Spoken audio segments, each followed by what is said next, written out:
meus queridos alunos do terceiro ano A, B e C, né? Estamos aqui para mais uma aula não presencial de História, sentindo muita saudade de vocês. Vocês sabem o tanto que eu gosto, né, de dar aula, de estar lá, de falar com vocês, e eu estou sentindo muita falta, tá? Mas enquanto estamos nesse momento, precisamos ter paciência e ser conscientes, né? E aproveitando essa oportunidade de ter pelo menos esse momentinho não presencial para a gente não ficar parado com nossos estudos. Afinal, esse é um ano muito importante na vida de vocês, certinho? Antes de começar a aula, eu quero dar um puxãozinho de orelha naqueles alunos que ainda não entraram lá nos meus quiz de história, né? Naqueles 2 quiz que eu deixei lá para vocês, tá? Então, a gente teve 2, né? E alguns alunos entraram em um, não entraram em outro, mas tem alunos também que não entraram em nenhum. Então, é por lá que eu estou vendo a participação de vocês. E gostaria de pedir, né, aqueles que estão atrasadinhos aí, que coloquem em dia essas atividades, certinho? Podemos começar? Então, essa é a 5ª aula não presencial e a gente vai falar sobre os regimes totalitários de direita, né? A gente vai falar sobre os regimes nazifascistas. Meninos, esse conteúdo, ele meio que é uma extensão do conteúdo da aula passada, que é a crise de 29. Então, a gente costuma trabalhar, sabe, falando sobre período entre guerras. O que acontece no mundo entre a Primeira Guerra Mundial, que vai até 1918, e o começo da Segunda Guerra Mundial, que começa em 1939.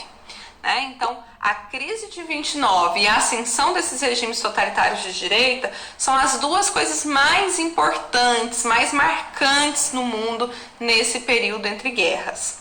E né, a ascensão desses regimes totalitários de direita, eles acabaram sendo uma consequência também da crise de 1929. A gente viu que é uma crise que acontece lá nos Estados Unidos, mas que vai ter repercussões mundiais, vai afetar todo mundo capitalista. E a Europa, que estava começando a se recuperar, né, dessa crise causada pela Primeira Guerra Mundial, acaba sendo abalada por uma nova crise econômica, e isso vai ser um dos fatores que vai propiciar a ascensão desses regimes totalitários, certo? Bom, meninos, como nós estamos falando da ascensão de regimes totalitários, eu vou depois caracterizar um pouco mais esse totalitarismo, mas só pelo nome a gente já entende, né? Que são regimes totais, que têm esse controle total sobre a sociedade, sobre a política, sobre a economia, né? Então a gente vai ver que existe uma diferencinha entre autoritarismo e totalitarismo, mas quando a gente falar de regimes totalitários, essa palavra ela não vem à toa, entender que ele tem essa dimensão total, esse domínio total sobre a nação, tá bom? E a gente está falando de regimes totalitários de direita, porque neste período a gente tem no mundo, né, a ascensão também de um regime totalitário de esquerda, que é o socialismo. Então, lá na União Soviética, a gente tem esse regime político que surgiu a partir das massas, né? Então, de camponeses, dos operários, e chegaram até o poder, né, por meio desse sistema. E na Europa, a gente vai ter então o nazismo, o fascismo, vai ter em Portugal o salazarismo, na Espanha o franquismo, que vão ser regimes totalitários mais de direita, por seguir, né, essa questão da elite, por defender interesses principalmente da burguesia, tá? Por isso esse conceito de direita e esquerda.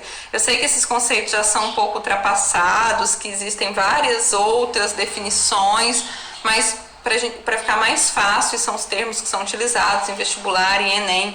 Então, o socialismo é um regime totalitário de esquerda e o nazismo e o fascismo é um regime totalitário de direita, atende a essa elite, os interesses dessa elite, certinho?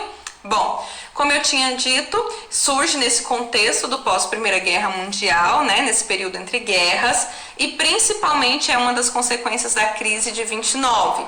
Então, como essa crise que ocorreu lá nos Estados Unidos não ficou só lá, afetou todo mundo capitalista, né? Inclusive a Europa, que dependia muito de financiamentos dos Estados Unidos, de investimentos que eram feitos pelos Estados Unidos no seu país, e com a crise esses investimentos são retirados de lá. Então a Europa ela vai ficar muito fragilizada nessa década de 30 com a crise de 1929, né? E isso vai fazer com que eles pensem então em outras alternativas que não seja seguir aquela economia liberal, aquele modelo, né, que estava sendo adotado na Europa, que era adotado nos Estados Unidos, já que eles viram que fracassou. E diante desse cenário de crise, vai surgir fortemente na Europa, né, a fundação de partidos socialistas, de partidos que queriam também implantar na Europa o que estava acontecendo lá na União Soviética, porque pensava que era uma solução, já que a União Soviética é o único país que não sofreu com a crise de 1929, né? Não sofreu os efeitos dessa crise, tá? Então é nesse contexto que vai surgir aí esses regimes totalitários. É claro que existem outros fatores, como por exemplo o desejo desses países de querer revanche frente ao resultado da Primeira Guerra Mundial, né? Principalmente a Alemanha, que ficou derrotada pela guerra e ainda teve o Tratado de Versalhes, que veio para massacrar a Alemanha, tirando territórios, fazendo ela pagar indenizações, limitando armamentos, né? Fazendo a divisa ou dividindo as riquezas que a Alemanha ainda possuía. Então existe toda essa situação também de um revanche pós Primeira Guerra Mundial aí presente nesses governos totalitários, certinho? Bom, como eu havia dito, né, quando a gente fala de regimes totalitários, existe essa máxima intervenção do Estado, né? Essa figura que representa o Estado, ele tem uma máxima intervenção em todos os aspectos políticos, sociais, econômicos. Então é uma intervenção máxima, por isso que é totalitarismo, né? Quais são outras características? A gente tem o culto ao líder. Então esse Estado não é simplesmente a nação, não é a Itália. Existe sim esse nacionalismo exacerbado, esse amor à pátria, né? A nação, essa mãe. Tudo é em nome da nação. Então o que vai justificar muitas barbáries que são feitas, né, é a defesa, esse amor pela pátria. A gente está colocando a nação acima de tudo e acima de todos, tá? Então quem representa, melhor dizendo, essa nação, então é a figura de um líder. A gente tem esse chefe político que, mais do que ser um representante do povo, ele é a personificação de um herói, né? Daquele que vai salvar essa pátria, que vai salvar essa nação de toda essa situação de crise. Vocês vão ver algumas imagens que eu vou colocar depois, tanto do Hitler quanto do Mussolini, sendo saudados, né? Eles são vistos como verdadeiros heróis. Então existe saudação como Heil Hitler, né? Batem continência, o Hitler é chamado de Führer, né? Então esse grande chefe, existe toda essa ideologia em torno do líder. É claro que para isso eles conseguem com marketing, né, com a propaganda dirigida, uma manipulação ideológica dessas massas. Existe todo esse trabalho para convencer a nação então de que essa pessoa é o grande salvador da pátria, é ele o grande herói que vai tirar essas nações do abismo. Então existe uma idolatria muito grande em torno dessa figura do líder político, tá? Uma outra característica, partido único. Então se eles estão, toda a nação, né, frente a um desafio e alinhadas, não tem que ter oposição. Então toda a oposição ela é exterminada, tá? Inclusive vai existir um único partido político, não existe partido de oposição controlado, por exemplo, como é o caso de ditaduras. Existe um único partido político e o líder desse partido é o líder de governo, é o líder desse povo, o líder dessas massas, certinho? Eles são anticomunistas, né? Então, como eu disse, existia um grande medo do comunismo tomar conta da Europa, principalmente pelo fato da União Soviética ter sido o único país a não sofrer com a crise de 1929. Então o socialismo ele se apresentava sim como uma alternativa interessante a essa situação de crise, e como a elite, né, essa burguesia tinha um grande medo desse comunismo, então eles vão se apresentar como uma solução, né? Os regimes totalitários de direita, o nazifascismo é uma solução ao comunismo, tá? Eles também não vão ser liberais, eles vão ser antiliberais, porque o liberalismo econômico, que é essa não intervenção do Estado na economia, já havia mostrado falhas, né, nos Estados Unidos, mostrou que não dava certo, por isso que a gente teve a crise de 1929. Há um forte militarismo. Então essa sociedade ela vai ser toda militarizada, havia necessidade de preparar, né, para uma possível guerra, de preparar para ataques, de defender essa nação acima de tudo. Então desde crianças na escola já vai começar a existir, né, esse militarismo sendo pregado, sendo cultuado, toda uma postura social frente a isso, tá? Sem falar que é o exército, né, ou essas forças militares que são formadas que vão garantir, legitimar essas figuras no poder. E há também uma questão do expansionismo, porque havia uma necessidade de expandir território, de conquistar novos territórios, né, de garantir um espaço vital, e por isso é que a gente tem, né, lá a Segunda Guerra Mundial. Esses países eles vão iniciar a guerra, principalmente a Alemanha ali, né, querendo conquistar, dominar mais territórios para se tornar uma grande potência. Eu coloquei aí que totalitarismo é diferente de autoritarismo, né? Então é importante a gente saber que todo regime totalitário ele é autoritário. Existe esse autoritarismo, tanto que não existe oposição.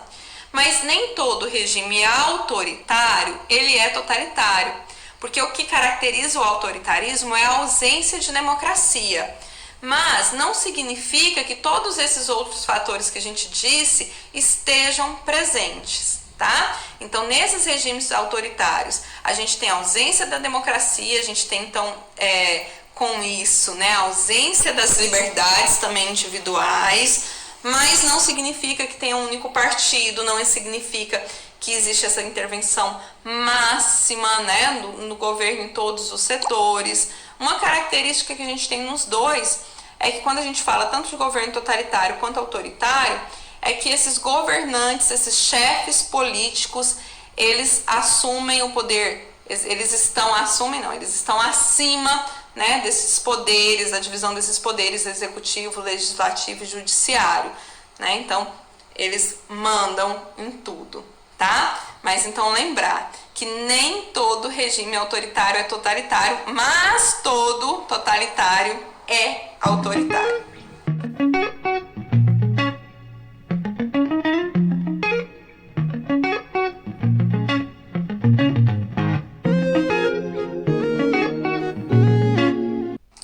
Então, nessas imagens que eu coloquei para vocês, né, nas passadas, a gente tem uma primeira imagem do Hitler sendo saudado, né, por adolescentes, por jovens em uma escola. Então, todos, quando Hitler passava, tinham um cumprimento, né, levantavam a mão e falavam Heil Hitler. Fora vários outros símbolos também que eram usados para representar esse amor ao líder, esse amor ao partido. A gente tem na segunda imagem o Mussolini sendo saudado em praça pública no discurso que ele estava fazendo. Então a gente percebe um mar de gente, toda uma multidão acompanhando ali, saudando o seu discurso, né? E depois a gente tem ali uma frase do Mussolini, que é uma frase muito expressiva sobre o totalitarismo, onde ele dizia: tudo no Estado, nada contra o Estado e nada fora do Estado. Então isso, né, em síntese, resume o que é um sistema totalitário. Então é esse controle total do Estado, tá? Essa frase é muito famosa, muito utilizada em vestibulares, então lembrem-se, né, que ela é de Mussolini, que ela se refere a esse totalitarismo de direita que nós estamos estudando. E nessa imagem aqui no cantinho, né, a gente vê que é uma imagem de manipulação. Então a propaganda, essa manipulação ideológica, todo um preparo, uma oratória para convencer a população, para convencer essas massas, né, ela vai ser muito importante. Eu deixei aqui embaixo a indicação, eu vou deixar o link para vocês também, de um curta-metragem chamado A Onda, que vai mostrar muito bem como essa manipulação é feita. O ano passado, eu e a professora Carol, nós trabalhamos esse documentário em sala, né? E foi muito importante para os alunos entenderem como essa manipulação ideológica ela é feita em regimes totalitários e até mesmo em regimes autoritários. É muito bom, muito interessante, eu indico para vocês. Então, outro aspecto importante que eu coloco aqui para vocês, né, é em relação a nazifascismo ou fascismos, tá? Então, quando a gente fala especificamente do regime totalitário da Alemanha, a gente fala sobre nazismo. E quando a gente fala especificamente sobre o regime totalitário da Itália, a gente usa o termo fascismo.